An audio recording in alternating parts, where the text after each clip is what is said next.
शिकलो, बागडलो, खेळलो, गुरुजनांनी आपल्यावर संस्कार केले आणि त्या संस्काराची शिदोरी घेऊन सार्वजनिक जीवनामध्ये काम करत असताना ज्या उंचीपर्यंत त्या ठिकाणी मला जाता आलं याचं खरंच श्रेय या शाळेला या ठिकाणी दिलं तर चुकीचं ठरणार नाही.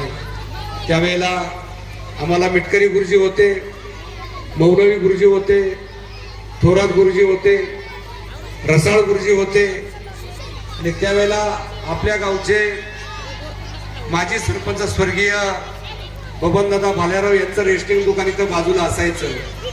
आणि ज्यावेळेला शाळेमध्ये ज्यावेळेला आज जशी ही सगळी प्रमुख मंडळी या ठिकाणी आलेली आहेत, सरपंच, शालेय व्यवस्थापन किंवा आपल्या गावाचे सर्व संस्थांचे सर्व आजी पदाधिकारी आज इथं आलेले आहेत आणि ते शाळेला कुठल्या गोष्टीची कमतरता आहे, काय गोष्ट कमी आहे ते त्या ठिकाणी पुरवण्याचं काम करतात. आणि मला आठवतंय स्वर्गीय बबनदादा भालेराव यांचं दुकान इथं रेस्टिंग दुकान शेजारी होतं.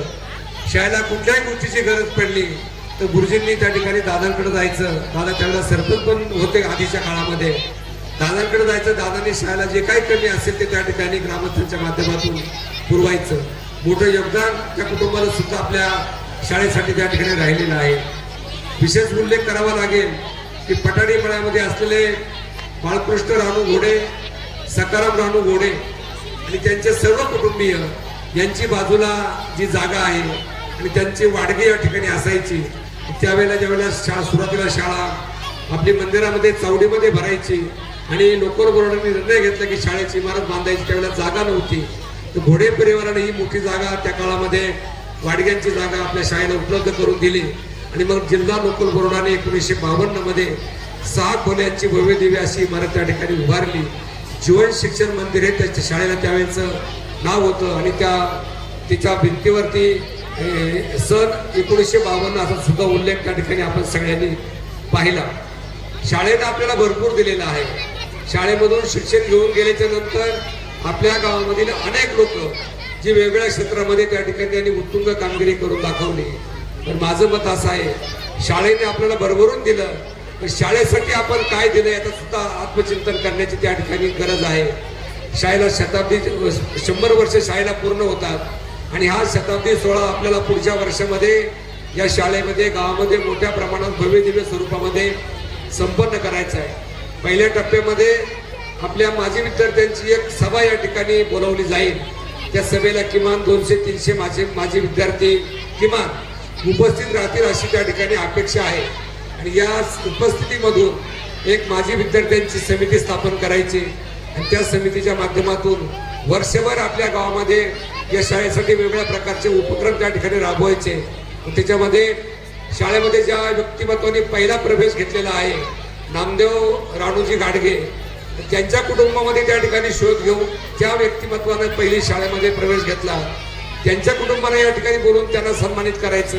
ज्यांनी शाळेला जागा दिली त्यांना सन्मानित करायचं.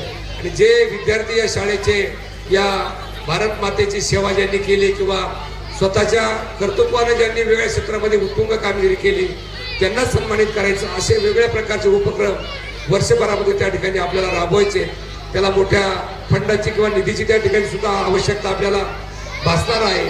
आणि हे सगळे कार्यक्रम करून हा ज्यावेळेला सगळा आपला सोहळा पूर्ण होईल त्यावेळेला किमान आपल्या शाळेमध्ये हे सगळे कार्यक्रम करून 15 ते 20 लाख रुपये शिल्लक राहतील. आणि या शिल्लक रकमेच्या व्याजावरती आपल्या शाळेचं जे काही मेंटेनन्स असेल, लाईट असेल किंवा अन्य काही ज्या सुविधा आपल्याला विद्यार्थ्यांना पुरवायच्या त्याच्या व्याजामधून त्या ठिकाणी आपल्याला पुरवता येतील. अशा प्रकारचा आपला संकल्पपणे निश्चितपणे त्या ठिकाणी राहणार आहे. हे सगळं आपण करू. मला खात्री आहे की निमगाव सवा गावचे ग्रामस्थ एखाद्या गोष्टीला आव्हान दिलं आपण केलं तर सगळे लोक त्या आव्हानाला उत्तम प्रतिसाद देतात. फक्त तुम्ही पारदर्शक पद्धतीनं आणि लोकांना विश्वासामध्ये घेऊन आणि बरोबर घेऊन जर काम केलं तर सार्वजनिक जीवनामध्ये कुठल्याही कामाला अडचण त्या ठिकाणी येत नाही असा गेल्या अनेक वर्षाचा माझा अनुभव आहे. गुरुजींनी सुद्धा या ठिकाणी उल्लेख केला. जुन्नर तालुक्याच्या पूर्व भागामध्ये एक महत्वाची बाजारपेठ आपली जे निमगाव सवाची निर्माण झाली, हे नाव जे आपल्या गावाचं जे वैभवामध्ये त्या ठिकाणी भर पडलं, हे एकट्या दुकट्याचं त्या ठिकाणी काम नाही. माझे निमगाव सवा गावचे सर्व ग्रामस्थ ही सगळी पंचक्रोशी याचं सगळं यांचं मोलाचं योगदान या उभारणीमध्ये निश्चितपणे राहिलेलं आहे. तशाच प्रकारचं योगदान या शाळेच्या शताब्दी सोहळ्यामध्ये सुद्धा त्या ठिकाणी राहणार आहे. विठ्ठल रुक्मिणीच्या मंदिराचं काम हातामध्ये आपण घेतलेलं आहे. पंडित नेहरू माध्यमिक आणि उच्च माध्यमिक विद्यालयाचं आपलं त्या ठिकाणी काम सुरू आहे. कामं जरी अनेक सुरू असली तरी देणाऱ्याचे हात हजारो त्या ठिकाणी या उक्तीप्रमाणे लोक कुठल्याही कामाला त्या ठिकाणी कमी पडत नाही, लोक देत असतात. फक्त त्याचा सदुपयोग आपण त्या ठिकाणी केला पाहिजे. पारदर्शक पद्धतीने आणि लोकांना विश्वासामध्ये घेऊन जर आपण काम केलं तर मला वाटतं हे सगळे कार्यक्रम आपल्या गावच्या वैभवामध्ये भर पाडणारे निश्चितपणे सक्सेस होतील, यशस्वी होतील असा विश्वास या ठिकाणी मी आपल्याला सर्वांना देतो. या कार्यक्रमाच्या निमित्तानं आपण सगळेजण उपस्थित झाला. आपल्या सगळ्यांचं पुन्हा एकदा शालेय व्यवस्थापन समिती, सर्व स्टाफ, सर्व विद्यार्थ्यांच्या वतीनं, ग्रामस्थांच्या वतीनं मनापासून स्वागत करून आपल्या सगळ्यांना मनापासून धन्यवाद देऊन मी माझे दर्शन त्या ठिकाणी संपवतो. जय हिंद, जय महाराष्ट्र.